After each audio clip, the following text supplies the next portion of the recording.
Good evening, I'm Matterall. Tonight on Talking in Stations. Gates grow unstable in the wake of Triglavian changes to the map. Systems all over New Eden are experiencing temporary outages. Popular systems like Jita and Perimeter, their gates have experienced some actual offlining for a temporary amount of time. So is Orville and Messy Beer. Spoilers, we have a new map to look at and to see what's next with Triglavians. Hint, it comes in threes. We'll warn you before we start that section.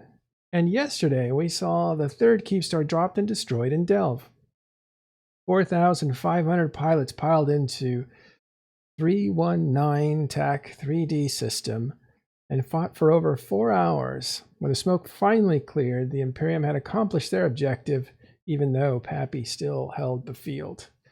Those stories and more today on TIS, the EVE Online report. Let's get started. I'm here with Arcia. How are you doing, Arcia? I'm doing well, thank you. Yeah, I bet you've been busy with the Triglavian stuff. Yeah, gonna get busier though. I bet. I thought we'd well, actually, let's first reintroduce you to people who may not have seen you on the shows. You're a regular fixture now at TIS, but give us a little background on your EdenCom work that you do. Well, as people might know, I am one of the senior FCs for the EdenCom Defense Initiative, which is like the very, very loose coalition of pilots who were fighting for EdenCom over the course of the Triglavian invasions. I am in the Alliance Electus Matari. I am a role player and primarily a PvP-oriented player, with most of my experience coming from low sec. Yeah, cool. Actually, it's funny, we talked about how you got started, and I thought it was pretty like, I think I'm going down your path, except I'm still in the first few months of exploring, still not getting into PvP. Yeah, I started as an explorer way back in 2010, and I moved over towards combat after a couple of years. Yeah, good for you. Okay, Gregorian's here as well. We'll talk to him a little bit later when we get to the Keepstar. Let's take a look at this video first, and this is something that came out on the scope. This is EVE Online's, or actually CCP's news agency, and they tell us about Triglavians and what we might be experiencing coming soon. So check this out. Monitoring and evacuation operations in the Despite an apparently lasting halt in major invasion operations by the Triglavian Collective, EdenCom officials remain deeply concerned by this situation across the cluster, and all forces remain on high alert. EdenCom units have taken the initiative by carrying out monitoring and evacuation operations in the 27 systems under Triglavian occupation, often supported by loyal Capsuleers. Fleets operated by Capsuleers have substantially contributed to evacuations in systems as far apart as Vale and Skarkon. Triglavian resistance to these efforts remains high, and they continue to build up formidable defenses in the 27 occupied systems. Concord and governments across New Eden are urging the evacuation of citizens from those systems now under Triglavian control, even as New Eden's Stargate network struggles to maintain reliable service.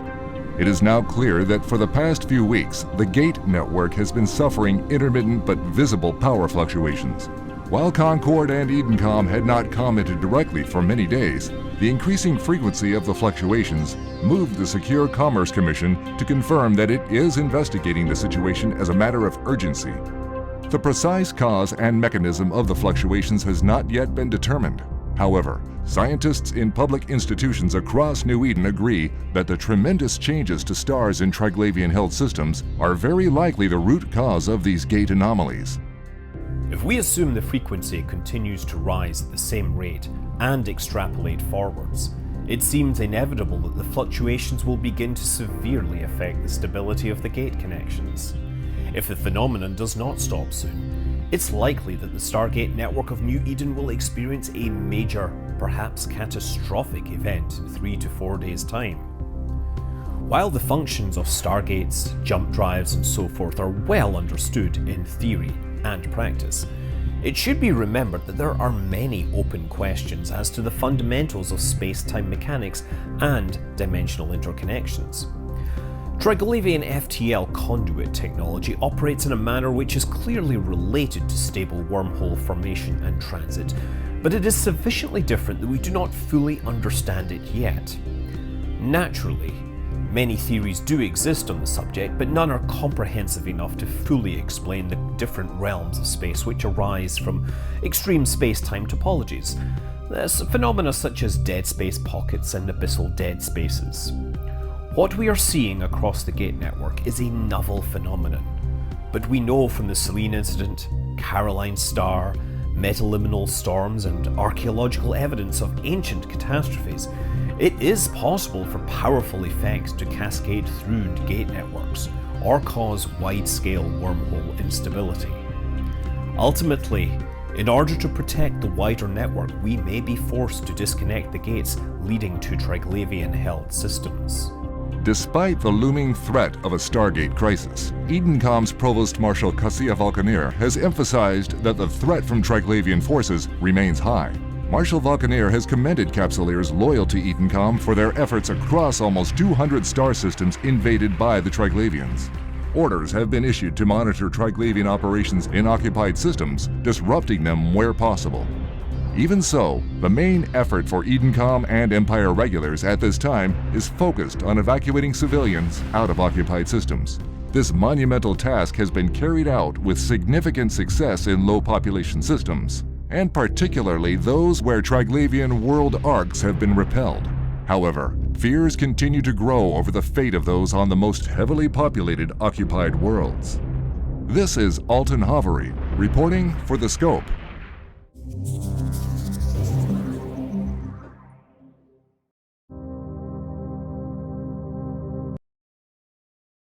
Wow. Yeah, for anybody who hadn't realized, gates have been shutting down around the cluster high, low, and null security space throughout today for short periods of time. And on each of the gates into the Trig systems, the various navies from the Empire factions are gathering on the gates. The outlook is that the gates are probably going to be destroyed in order to save the entire gate network, kind of like an amputation. And a lot of information did drop today in regards to what's happening in the future, very shortly. How far into the future are we talking here? When are these changes happen? Well, basically, we're expecting after the extended downtime today, the changes that were kind of leaked lead to us to believe there will be a new region of the Triglavian systems being connected to each other, an entire region of just the systems that were stolen by the Triglavians. Well, let's take a look. Let's take a look at some stuff. We want to warn you now that if you're wanting to save this part of EVE Online for yourself to discover, this next section will have spoilers, right? Like, we're not sure. Yeah. If, we were thinking that maybe the CCP leaked this information themselves, but we don't know. So we'll assume that. Yeah. What do you think? Well, it was leaked in a static data dump, but I wouldn't be surprised if it wasn't accidental, but that's neither here nor there. Yeah.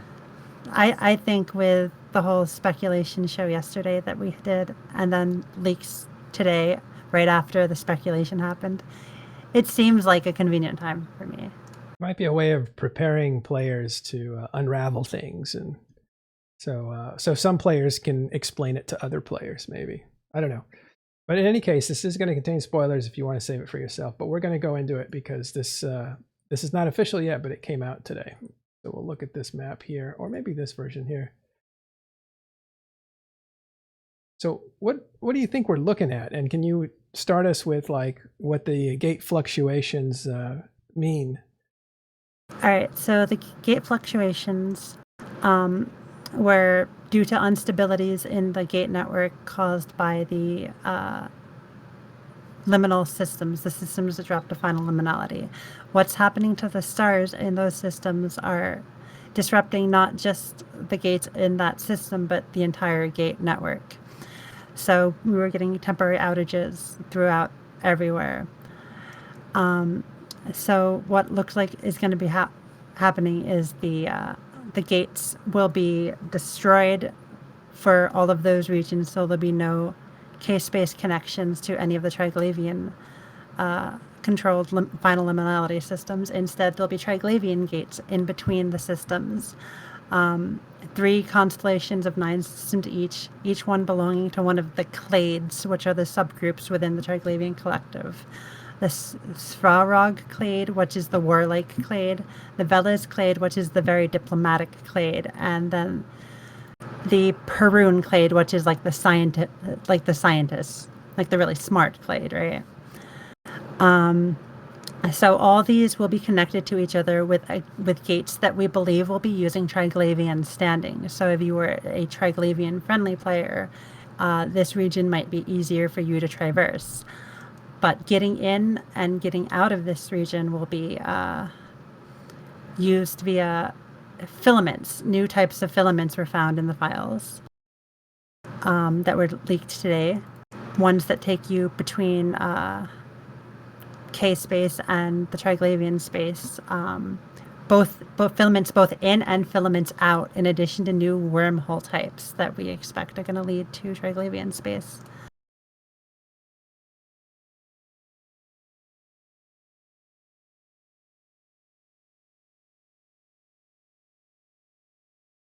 Yeah.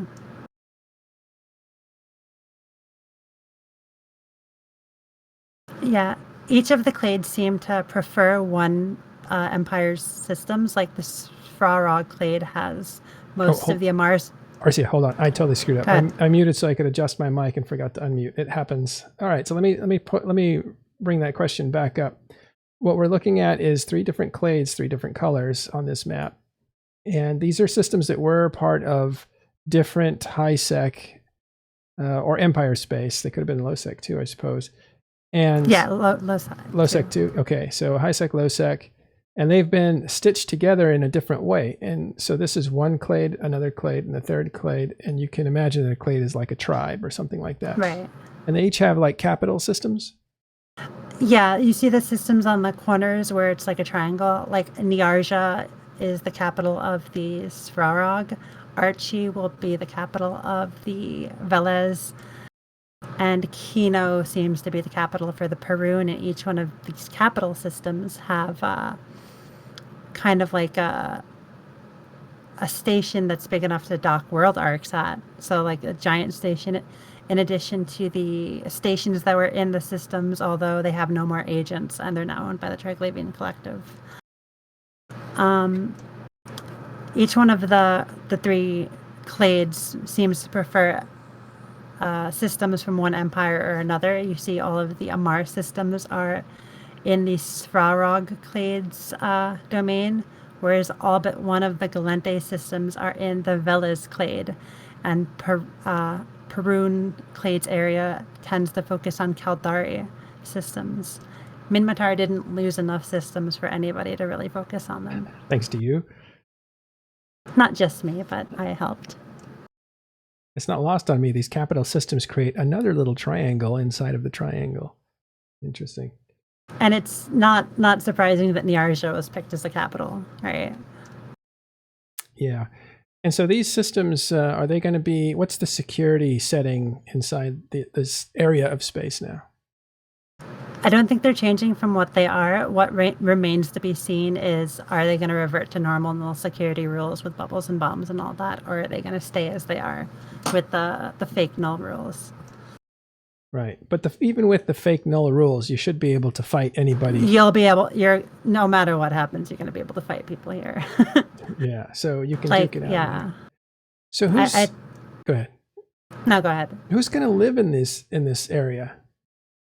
I think there's going to be people who are friendly with the Triglavians, as we said before, with the gates seeming like the gates between the Triglavian systems seeming as though they require Triglavians standing, it'll be really easy for people who are friendly with the Triglavians to move around.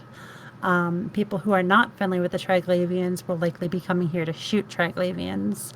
It might be harder for Edencom anti-Triglavian people to live here because they can't move freely between the systems, but with the wormholes and filaments, you can get in and out. So technically anybody could live here. It'll be a good place for anti-Triglavians to farm and a good place for pro-Triglavians to live and hunt. Well, both sides are probably going to be hunting each other as much as they can. In some ways, it'll be a new Providence, won't it?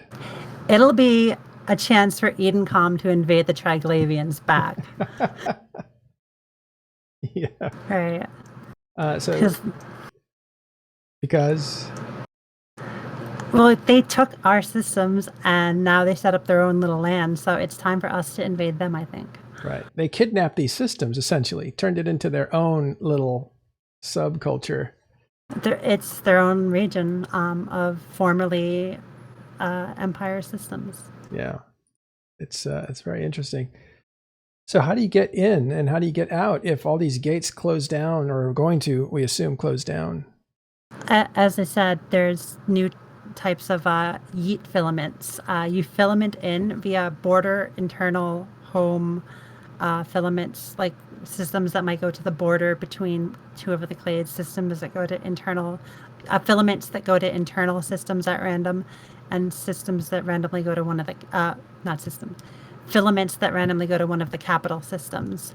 You also can get out via filaments. Filaments will take you from inside the Triglavian region to Triglavian minor victory systems, which are in K-space. There are also new types of wormholes, so it will be like living in a wormhole as well. You can go in and out. They have there's 5 new types of wormholes. They have a 16-hour lifetime, 300 million mass per jump, 1 billion mass total. Do you have any idea what that translates to as far as ships? That mass allowance? It sounds like a battleship, right? Yeah. Battleship. And so basically you can find this Triglavian region, or it's called the Pokven region, through filaments and wormholes. But what's notable is that some people have capitals in some of these systems. There were low-sec systems in here. There's already capitals going to be in here. And the yeet filaments, unlike other yeet filaments, don't seem to specify, at least in the leaked files, that they ban capitals. Oh, so you might be able to use those. It's an outside possibility that you can yeet a capital into triangle space. What about super? If it doesn't specify anything as far as what I've been told so far and read so far. Some of these systems are... Oh, go ahead. Yours. With some of these systems being low-sec, there's already probably some supers in some of them. Yeah. Now, a couple questions here. We'll explain a bit more, but I'll take on some of these questions before we take off. What's going to happen to all the Narja gate camps? They're going to have to find a new hobby. They can go camp that Vikimia, which is the new Rancer that was created by Narja Falling. So there's a new choke point. Go camp that if you want. They can go camp that, yeah. You have to imagine that Narja is no longer Narja. Now it's a completely different beast. Yeah, Narja is no longer the freighter ganking place. It is the triangle capital, the Svrarog capital, which is the warlike clade. So you have the warlike Triglavians there. Well, the red's a good color. And it really explains a lot of the news articles that were released about the difference in treatment between the planets on the Triglavians, that the Triglavians took. Like, for Vale, the Galende system, it seemed as though the Triglavians were not being brutal to the population. They were leaving the population alone as long as it didn't attack them. Whereas everybody on Reravos and all the planets on Reravos just sort of disappeared. and it's just the differences between the clades, with the Velas being diplomatic hippies, right? So they don't want to kill people, whereas the Svrarog are fine just murdering everybody. Ooh. So each clade has a different, probably personality type. Are they different NPCs? There's different corporations in the game for each of the clades. Like the Triglavian players have said that the Perun, I think, pay them for the dread, and I've gotten like negative hits for Veles for shooting the Werepost in Vale, and I've gotten like negative hits for Svrarog for shooting the Werepost in Skarkon. So like maybe there's going to be different rewards or something for them, because they are combative with each other too. They're not always on the best terms. They're like any other faction, they have infighting, like because like the Veles are the nice and friendly clade, and to sum it up in a easy way, whereas Svrarog are more Gur, and so those two are probably at each other's throats a lot. Kind of like how a lot of the Minmatar tribes fight, or the Amar royal families fight, or the Kaldari mega corporations fight, the clades are going to fight too. Wild. Another question by Rubicon 66. Do we know anything about the security status of these systems? Everything points to them saying as they are now. The only thing we will have to find out tomorrow is can we use bubbles, can we use bombs, or is it exactly like it is now with the fake null? Yeah. And either way, you can shoot people. Yeah, you can always shoot people without consequence, but what weaponry can you use? What tactics can you use? That depends on the actual security rating. And we know from the developers that was a very difficult thing to change, so they weren't going to change that. But we don't know if it's never going to change, or if it's something they didn't want to do until now. So we actually don't know the answer to that. It could be that everything keeps its security system in all respects except shooting each other. Another thing of note, there are a lot of new NPCs of like ex-Empire ships infested by rogue drones in the data dump. So even like carrier NPCs. So you might see like a rogue drone infested Thanatos or something as an NPC to fight in this area, which might be really cool. Yeah. Well, this is really something. Tiberius is in here with us. He does our Wormhole show. You have any thoughts on this? I'm kind of I'm interested to see how wormholes interact with this. I was actually kind of disappointed to see that the wormhole mass is so low, because you can roll a 1 bill hole with 2 battleships, with 2 Higgsrig battleships. So, they both go cold hot, which is prop mod on, prop mod off. At the same time, they can one-shot the hole, which is, in retrospect, very little mass. I don't know what their game design intention with that is. Maybe they wanted people to have an opportunity to, more of an opportunity for JSpace to actually interact with them. But I don't. Really small holes like that just aren't really conducive to emergent content. And I feel like it's kind of counterintuitive, considering the fact that Triglavians and the sleepers are supposed to, be interacting with each other. I feel like on the stage. I'm sorry. What were you gonna say, Dyswelmia? No, I'm sorry, because I think that the reason why it's so small is because they want the main way in and out to be the filaments, and the wormholes to be like that makes sense. Yeah. They want like the wormholes to be an auxiliary way out, so you can get yourself out, right? Yeah, if you get stuck. I'm also interested to see. I'm also interested to see what the interaction between the sleepers and the Triglavian NPCs ends up being. because apparently there's, on the data dump, there have been identified something in the neighborhood of like 3 to 5 new sleeper NPCs that have shown up. So I'm curious to see how those interact with the Triglavian region and whether or not there's going to be any spillover into wormholes. Well, in the invasions, the active invasions, sleepers would jump into systems from the wormholes and fight the Triglavians. Sleepers and Triglavians do famously hate one another, so I would expect there to be a lot of interaction between those new sleeper and those new NPCs. I'm thinking of drifters. Drifters fight. Yeah, the Triglavians. drifters. Yeah. Yep. All right. Never mind. I totally had drifters in my head. So do you think we're going to call this T-space? I expect so. I wouldn't consider this to be an extension of wormholes in the least bit. I would say the majority of the wormhole community shares that sentiment. Personally, like I said, I wish that the wormholes were a little bit larger, and I think that would be a nice. If they were 2 bill wormholes, I would then consider, I think, probably an extension to wormhole stuff. But it's obvious that, like Dysnomia here said, that they want the main way in and out to be filaments, which is fine. But I don't know. Some people may end up calling it T-space, and it may end up becoming colloquial known as the redheaded stepchild of wormhole space. You never know. Right. It's yeet space. You can only yeet there. Right.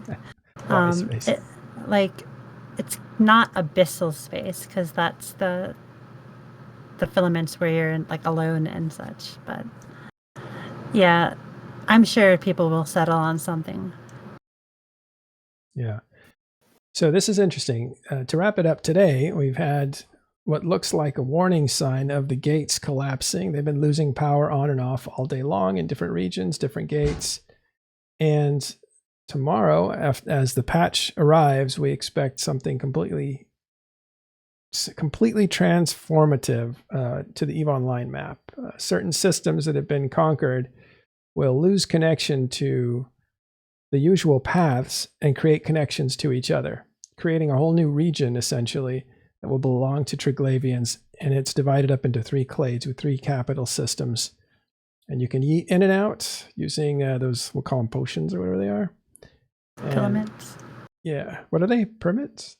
Filaments. Filaments, yeah. And if you need to, you can get in through a small wormhole with maybe a battleship or smaller. So yeah. Very interesting. Well, so how are people going to find out how to live there? Because there are stations, so people are definitely going to live there. So I wonder how people will adapt to that. Well, people with Triglavian standings can just yeet into it and then take the normal Triglavian gates between the systems. Other people will have to scan people in one at a time via wormholes after they yeet somewhere. A lot of people already have structures and assets set up in the various places. Are there? I want to know if there will be new agents added later on. I doubt it. I think that the abyssal PVE stuff was kind of CCP's idea of how to replace the mission agents. I doubt like any new mission agents are really coming. Yeah, are they going to be things? I think. Go ahead. It's going to be interesting to see how this plays out with the industry the redistribution as well. Do we know? I can't remember off the top of my head because I've been out of commission for a while. Do we know if they've redone any of the Triglavian ores? If they have been affected at all during this redistribution? Yes, the Triglavian ore mineral composition changes, but also there's in the leaks there were new variations on the Triglavian ore as well as ore processing skills for them. Right.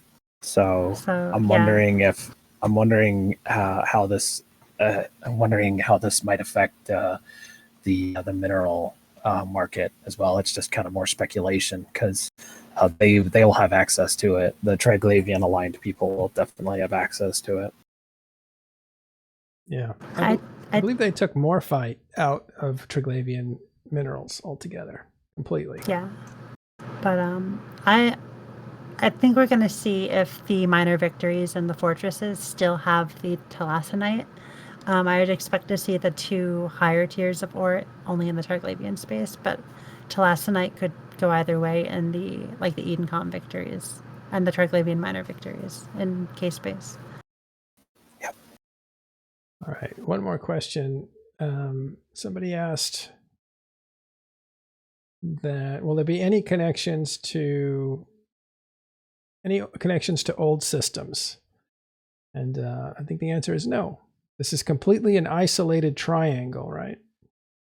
Yeah, the old gates will be visibly destroyed. Right, like there'll be like wrecks with descriptions. Oh, this thing used to belong to the Amar Empire. This used to belong to the Kaldari state. Right, and the gate is disconnected. So the wormholes are the filaments to get in and out. Yeah. So you have the last few hours. I wonder if there's going to be Go ahead.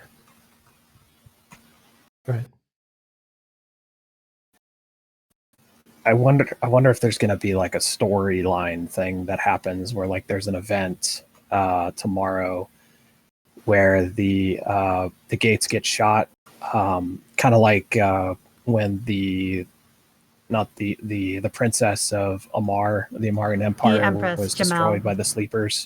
Drifters. And that was the Empress. I'm sorry.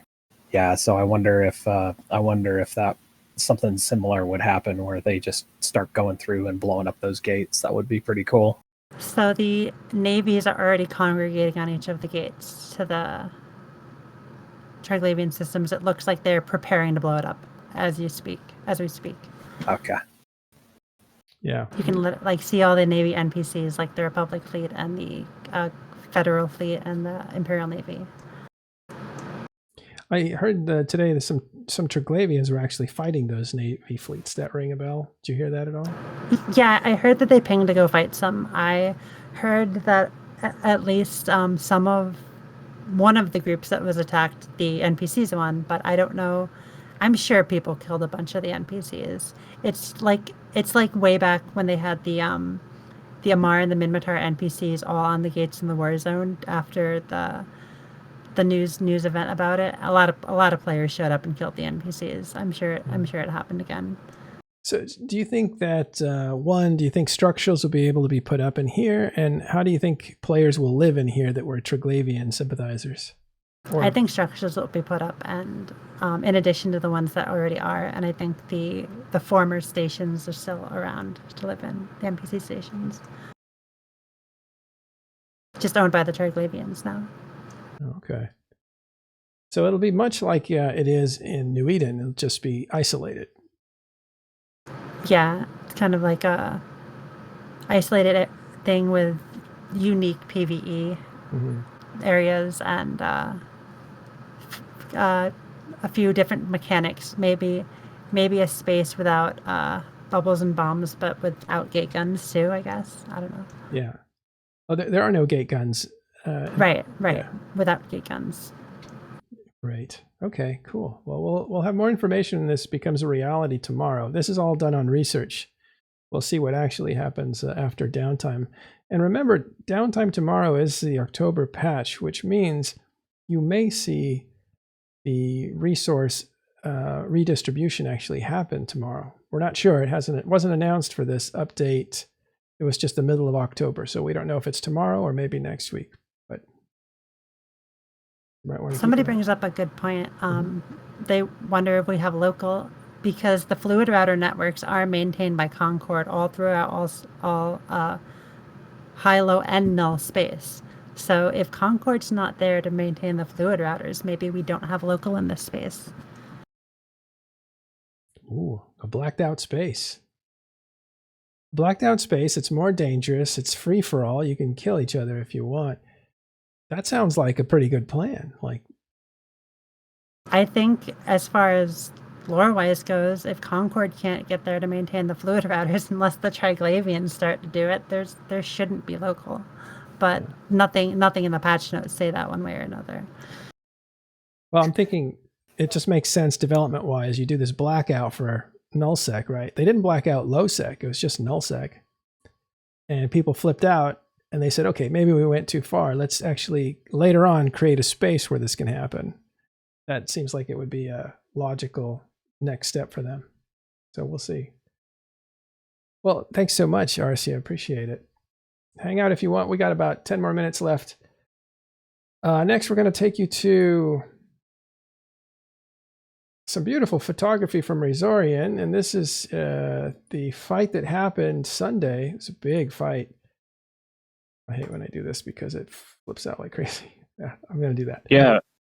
Yeah, it was big, and it got thousands of people showing up just for rage pinging and not for... It wasn't a pre-pinged oppo, so that makes it the size even more impressive.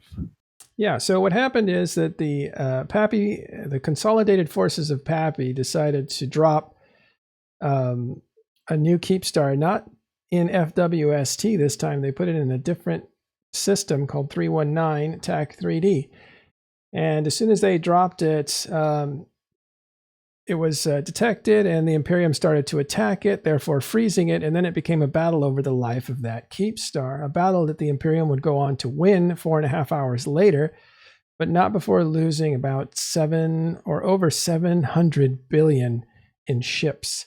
I believe that was like thousands of ships, maybe nearly 1,000 battleships as well. That was one of the heavier casualties for them.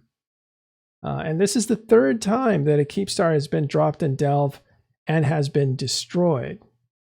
So these are no longer mysteries. In this particular battle, we had 4,500 people participating, or ships in the system concurrently at one time. Of course, people were dying, exiting, getting into a new ship, and coming back to the fight. So the amount of people that participated, we don't know that. But at one point, there was 4,500 in system. This is a huge fight. We did notice different tactics, but largely the tactics remained the same from the previous fights a week ago, whereas the Imperium was using battleships and bombers, fast subcaps, and of course dreadnoughts. This time, the Imperium appeared to figure out what the right cadence for dropping dreadnoughts was. Last week, they were dropping 2 at a time. I think they usually had like 4 or 5 at the most until the very end where they dropped a bunch. This time they had more like 25. So they had a lot of more dreads in there. And the difference for Pappy this time around was they did not drop any Titans. So they weren't able to clear the field of dreadnoughts very fast because the Titans are the things that do that. So what they had instead were a lot of super capitals like Nyxes and dreadnoughts, and those were sending out drones to destroy everything, and fighters. So it only took 4.5 hours, which is better than last week. Last week's fight took somewhere between, I believe it was 13, 14 hours. It's a long, long day. So I think both sides learned their lesson and had a much more productive fight in a shorter amount of time. So, and Imperium really downed this thing relatively quick. When it was over, Pappy still had the field, but Imperium achieved what they came to achieve, and Pappy withdrew. So that was the Battle of 319 TAC 3D, and it is the third Keepstar to be destroyed. So we'll see what happens next in that conflict down in the south.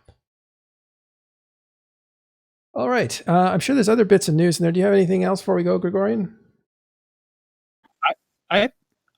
Looking at the Keepstars, I want to think of this strategy as exchanging PI damage, which is most of what citadels are made of, for destroying minerals, which is what most of what ships, particularly T1 hulls like those battleships, are. That's how I think we should interpret the Keepstar fights. Look at this gorgeous shot by Razorian. I just put in the photo album for this whole fight, and it's got some really gorgeous screenshots that he took. Remember, these aren't just screenshots. He actually uses programming to enhance them, and this is just really pretty one. Lots of explosion stuff. What you make is a really good point, Gregorian. It's something that I've talked about during our live streams. By the way, we did live stream this entire fight as we did last week's fights. One of the things that I was saying during the stream was that these fights are victories for the Imperium in that they are preventing Pappy from exerting their influence and putting down keep stars. And they have to, because essentially these keep stars represent the high ground of Delve. Once those keep stars are there, you're going to have a super capital fleet sitting outside of Delve with jump range into Delve, which gives them particularly good range to surprise attack and ambush big things like dreadnoughts and carriers and any kind of rorquals and stuff like that. But even if the Imperium uses super capital fleets, those are now on the it's a little higher risk because they can be jumped on from any of these keep stars that get put into Delve space. So it's imperative for the Imperium to stop these, but Pappy has a few win conditions. One is they either get the keep star and get the high ground. If not, they bleed the Imperium of a lot of ships. And that's actually, and third, they actually motivate their players because their players get to kill a lot of things, a lot of different things. So if you're a Titan pilot, last week you were able to blap a ton of dreads, and that feels pretty good as a Titan pilot because you get to use these things that are rare to use. Whereas the Imperium, their win condition is just to prevent something that may be, they get to live another week until the next keep star drops or whatever. Maybe eventually they can tire out Pappy. They run out of keep stars, they run out of money, they run out of the will to fight, any of those kinds of scenarios. And then the Imperium can go on some kind of offensive and start doing the same thing to, say, test their neighbor. But that's really it. They're just preventing something from happening, whereas Pappy's getting, every time they don't do it, they've bled the Imperium quite a bit.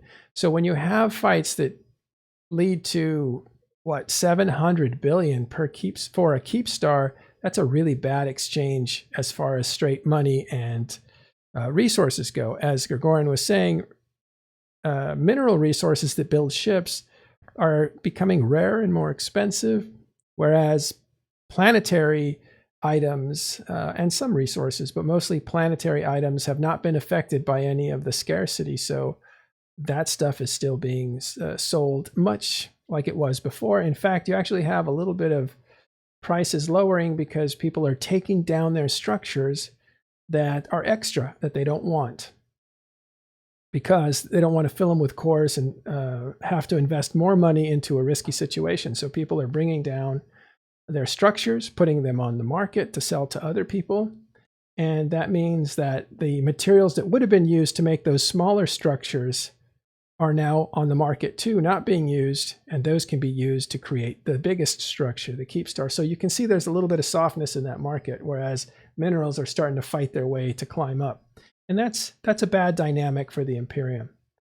And the other thing is that, well, that's fine, because if you look at the Imperium's members, they're incredibly wealthy. And if you look at the Imperium itself as an alliance and a coalition, they're incredibly wealthy, and they have been creating wealth for over 3 years.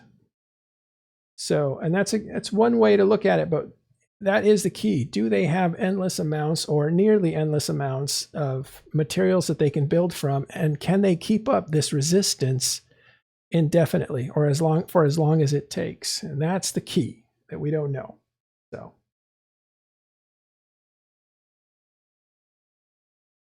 So thanks for listening to that. That was a bit long. And I want to go ahead and wrap up here. Thank Tiberius for coming by. Thank you. And Gregorian, and of course Arcia for telling us all about the trig stuff. And we will see you guys tomorrow on Talking in Stations.